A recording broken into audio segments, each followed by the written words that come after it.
खामगाव शहरातील प्रभाग क्रमांक 12 मध्ये एका नगरसेवकाने सफाई कामगारांसोबत केलेल्या गैरवर्तनाचा आणि अनुसूचित जाती प्रवर्गातील मेहतर समाज व सफाई कामगारांवर होणाऱ्या सततच्या अन्यायाचा निषेध करण्यासाठी आज उपविभागीय अधिकारी कार्यालयासमोर एक दिवसीय धरणे आंदोलन करण्यात आले।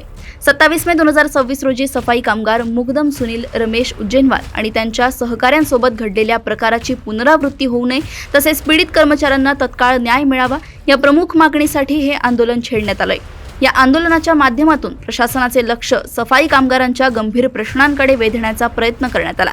आंदोलकांनी सफाई कामगारांच्या हक्कांचे संरक्षण, सामाजिक न्याय आणि भविष्यात अशा अपमानास्पद घटना टाळण्यासाठी ठोस कायदेशीर उपाययोजना करण्याची मागणी केली आहे।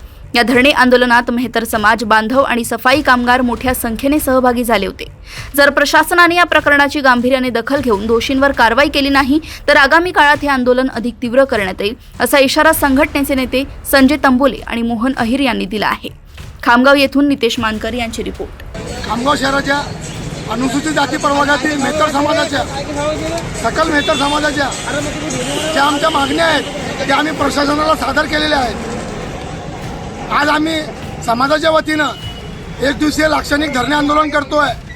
जर का प्रशासनाने शासनाने आमच्या मागण्याकडे दुर्लक्ष केल्यास, आमच्या मागण्या रास्त मागण्या मंजूर न केल्यास आज रोजी आम्ही जरी एक दिवसीय लाक्षणिक उपोषण धरणे आंदोलन करतोय, पण भविष्यात यापेक्षाही तीव्र स्वरूपाचे आम्ही आंदोलन उभारू आणि शासनाला सळो की पळो करून सोडू। पण जोपर्यंत आमच्या समाजाला न्याय मिळणार नाही तोपर्यंत आम्ही शांत बसणार नाही।